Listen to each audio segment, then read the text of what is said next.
We often think of medieval bread as rough, tasteless peasant food, barely fit for survival. But what if I told you that medieval bakers actually mastered techniques that create bread with longer shelf life, better nutrition, and more complex flavors than anything you'll find in a modern supermarket? Without commercial yeast, industrial mills, or preservatives, they developed systems that kept entire communities fed through winters, famines, and sieges. In this video, you'll discover 7 forgotten medieval bread-making methods that have been lost to time. Techniques so effective, they could revolutionize your baking today. And at the end, a surprising truth about why we abandoned bread that was actually better for us. Before we dive in, let me ask you something. Have you ever made a loaf of bread from scratch, only to watch it go stale or moldy within days? Or bought sourdough from an artisan bakery and wondered why it never quite tastes like the real thing? That's because we've lost the foundational knowledge that medieval bakers considered essential. If you've ever been frustrated by modern bread that's either full of chemicals or spoils immediately, hit that like button. It tells the algorithm to share this with others who care about real food. Now, let's uncover what history has been hiding. Number 1. Maslin bread, the survival loaf that never failed. Today we think of bread as either wheat or rye, white or whole grain. Medieval people understood something we've forgotten. Mixing grains wasn't about making do with limited resources. It was deliberate food science that created bread superior to single-grain loaves in almost every measurable way. Maslin bread combined wheat and rye in ratios that varied by season, region, and availability, usually somewhere between 60-40 and 50-50. The genius wasn't just in mixing the grains, it was understanding how they complemented each other at a molecular level. Wheat provided gluten structure and rise. Rye contributed enzymes that kept the bread moist for weeks and acids that prevented mold. Together they created a loaf that modern food scientists are only now beginning to appreciate. A study from the University of Helsinki in 2018 analysed reconstructed medieval Maslin recipes. They found that the mixed grain breads retained moisture 40% longer than pure wheat bread and resisted mold growth for up to 3 times longer than modern whole wheat loaves. Even more remarkable, the mixed grains created a more complete amino acid profile, essentially making the bread nutritionally superior. Medieval bakers didn't need lab analysis. They knew from generations of observation that a family could survive on Maslin bread and root vegetables through an entire winter. Pure wheat bread, for all its prestige, would go stale in days. For folks like us who remember when food actually lasted without a freezer, this is the bread our great-grandfathers would recognize. Dense, substantial, and built to sustain hard work. The loaf that didn't quit on you. Modern bakers chase artisan wheat loaves that cost $7 and go stale by evening. Medieval bakers created mixed grain bread that cost less, lasted longer, and kept working men fed. That's not primitive, that's engineering. Number 2, trencher bread, the edible plate system. Here's something that'll change how you think about medieval dining. They didn't just bake bread to eat, they baked plates you could eat after the meal. Trencher bread was a thick flat loaf made from older grains, baked specifically to be dense and absorbent. It served as your plate throughout the meal, soaking up juices, gravies, and sauces. By the end of the feast, the bread had become a gravy-soaked, flavor-packed item that was either eaten by the diner or given to the poor. Zero waste, maximum efficiency. But here's what makes it brilliant from a food preservation standpoint. Trencher bread was made from day-old dough, or older grain, that was past its prime for standard bread making. Nothing was wasted. The bread was deliberately under-risen and overbaked to create maximum density and absorbency. This wasn't just clever. It was a complete system that transformed potential food waste into a functional dining tool. The baking process involved very little water, heavy pressure during shaping, and long, slow baking at moderate temperatures. The result was bread that could sit out for days without spoiling, could hold hot food without falling apart, and actually improved in flavor as it absorbed the meal it carried. For modern homesteaders, or anyone cooking over fire, trencher bread offers something remarkable. A plate that never needs washing, food waste that feeds someone rather than a landfill, and bread made from ingredients you'd otherwise compost. English manor records from the 1300s show that large households baked trenchers in batches of hundreds, storing them for weeks without refrigeration. When modern archaeologists reconstructed the recipes and techniques, they found the bread remained structurally sound and edible for over 30 days at room temperature. Compare that to your average sandwich bread that molds in 5 days, even with preservatives. Number 3. Twice-baked ship's bread, the eternal loaf. Sailors in the medieval period faced a problem that would stump modern bakers. How do you create bread that survives months at sea in damp, rat-infested holds without refrigeration, preservatives, or even airtight containers? Their answer was twice-baked bread, and it's a technique that created what might be the longest-lasting bread in human history. The process began with a standard dough, usually wheat or barley, mixed with minimal water to create an extremely stiff consistency. This dough was shaped into flat cakes or thick biscuits and baked once until fully cooked. Then came the key step. The bread was cooled completely and baked again at a lower temperature for several hours, sometimes even a third time. This drove out virtually all remaining moisture, creating bread that was rock hard but essentially immortal. Maritime records from Venetian and Genoese trading ships document ship's bread remaining edible for over a year. Portuguese sailors on voyages to India carried bread that was baked before departure and still consumed 6 months later after crossing the equator twice. The secret was understanding moisture as the enemy. Every pathogen, every mold, every form of decay requires water. Remove the water completely, and bread becomes inert.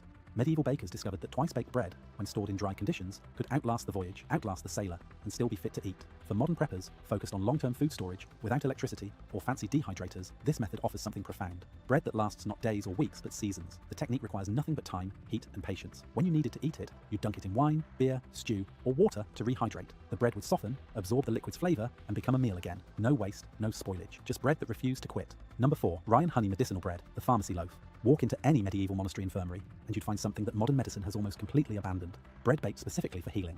not as a delivery method for medicine, but as medicine itself. Rye and honey bread combined two ingredients that medieval physicians understood had powerful antimicrobial and digestive properties. Rye contains compounds that modern research has confirmed reduce inflammation and support gut health. Honey, especially raw honey, is a proven antibacterial agent that inhibits the growth of harmful bacteria while promoting benefit, but the real genius was in how they were combined through fermentation. Medieval medicinal bread used a long, slow fermentation process, sometimes lasting 3 to 5 days. This allowed naturally occurring lactobacilli to break down the rye's complex starches and create lactic acid, which further enhanced preservation and digestibility. The honey was added late in the process to preserve its antimicrobial properties, which are destroyed by high heat. Monastery records from the 1200s describe specific recipes for ailments. Bread for digestive complaints used extra honey and fennel seeds. Bread for respiratory issues included ground herbs like thyme and horehound mixed into the dough. Bread for wound recovery was exceptionally dense and rich, designed to sustain patients who couldn't eat solid food. A 2015 study from the University of Hohenheim in Germany analyzed medieval rye honey bread recipes. They found that the fermentation process created compounds with measurable anti-inflammatory effects, and that the bread supported healthy gut bacteria better than modern whole wheat bread. For folks with digestive issues that doctors just throw pills at, this is worth paying attention to. Medieval bakers created bread that didn't just feed you. It helped your body function better. The fermentation broke down compounds that cause bloating and discomfort. The honey provided sustained energy without blood sugar spikes. The rye delivered fiber and nutrients in a form your gut could actually process. Number 5. Acorn and chestnut forest bread, the famine insurance. Here's a bread that saved entire populations during crop failures, yet modern bakers treat the ingredients like they're inedible. When wheat and rye harvests failed, medieval communities turned to the forest. Acorns and chestnuts became flour, and the bread made from them kept people alive when grain-based bread was impossible. Acorn bread required knowledge that's almost extinct today. Raw acorns contain bitter tannins that are toxic in large quantities. Medieval people developed a leaching process that removed the tannins while preserving the nut's nutritional value. Acorns were shelled, ground coarse, and soaked in running water for days, sometimes weeks. The water was changed repeatedly until the bitterness disappeared. The resulting acorn meal was dried, ground fine, and mixed with whatever grain was available, usually in a 30 to 70 ratio. Chestnut bread was simpler, but required different techniques. Chestnuts were dried, ground into flour, and created a bread that was naturally sweet, dense, and remarkably filling. The high starch content meant chestnut bread could be made with minimal grain, stretching limited wheat or barley supplies. Italian mountain communities, especially in Tuscany and Corsica, maintained chestnut bread traditions into the 20th century. Elderly villagers interviewed in the 1970s recalled their grandparents describing chestnut bread as superior to grain bread for sustained energy during long days of physical labor. Modern nutritional analysis proves they were right. Acorn flour is high in protein, healthy fats, and minerals that are scarce in grain-based bread. Chestnut flour provides complex carbohydrates that release energy slowly, preventing the crash you get from modern white bread. Together or separately, these forest breads offer something that should matter to everyone watching this. Food security that doesn't depend on agriculture, supply chains, or grocery stores. Knowledge that could mean the difference between hunger and survival if the systems we rely on ever fail. Number 6. Ale barm bread, the original sourdough. Before commercial yeast, before even traditional sourdough starters, medieval bakers had a secret weapon. Ale barm, the foam skimmed from fermenting beer. Every village had a brewery. Every brewery produced barm. And every baker knew that this frothy byproduct was the key to bread that rose predictably, tasted complex, and lasted longer than bread made with simple wild fermentation.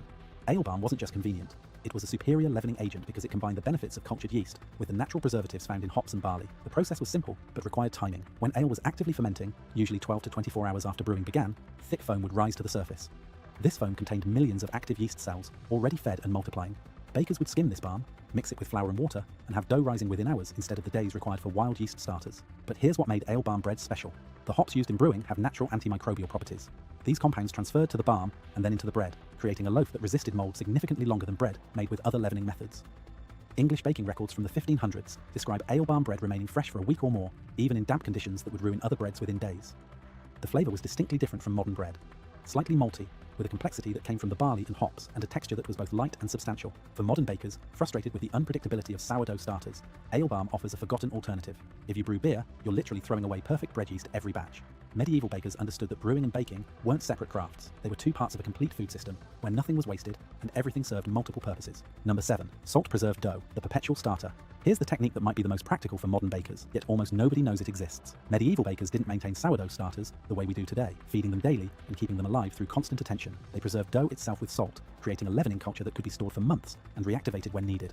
The process involved taking a portion of successfully risen dough, mixing it with a significant amount of salt, and storing it in a cool, dark place. The salt prevented the dough from fermenting out of control or spoiling, essentially putting the yeast into hibernation. When you needed to bake, you take a piece of this salt-preserved dough, rinse off the excess salt, mix it with fresh flour and water, and let it rise. The yeast would wake up, and within hours you'd have risen dough ready to bake. Monastery baking records describe this technique as standard practice. A monastery might bake bread only twice a week, but the dough culture never died because it was preserved between baking days. Some records suggest that certain monastery bakeries maintained the same dough line for decades, passed from baker to baker, creating bread with a consistent flavour and character that became part of the monastery's identity. Modern bakers who've reconstructed this technique report that salt-preserved dough creates bread with exceptional flavor depth. The extended preservation time allows enzymes to break down complex starches, creating sweetness and complexity that you can't achieve with quick-rise methods. Before commercial yeast, before even traditional sourdough starters, medieval bakers had a secret weapon. Make dough when you have time. Preserve it. Use it when you need it. No daily feeding, no guilt when you forget. Just bread making that fits your schedule, not the other way around. But here's the deeper truth that connects all of these methods. Medieval bakers understood bread as part of a complete system, not an isolated product. Bread connected to brewing. Bread connected to forest management. Bread connected to medicine. Bread connected to community welfare. Every technique we've covered today represents knowledge that took generations to develop and minutes to abandon when industrial baking promised convenience. We traded resilience for speed. We traded nutrition for shelf-stable packaging. We traded food that sustained hard-working peasants through brutal winters for bread that's 30% air and 40% preservatives. The question isn't whether medieval bread was better. The evidence is overwhelming that in most ways that actually matter, it was. The question is whether we're willing to relearn what we've lost. If you're tired of bread that fails you, if you're ready to learn techniques that actually work, hit that subscribe button. We're going deep on forgotten food knowledge every week. Drop a comment and tell me which of these 7 breads you're going to try first. I read every single one. This isn't just about baking, it's about reclaiming the skills that made men self-sufficient. Skills that didn't depend on factories, supply chains, or corporations telling you what to eat. Medieval bakers knew something we're only now remembering. Real bread doesn't need an ingredient list you can't pronounce. It needs knowledge, time, and respect for the craft. That's what we're bringing back.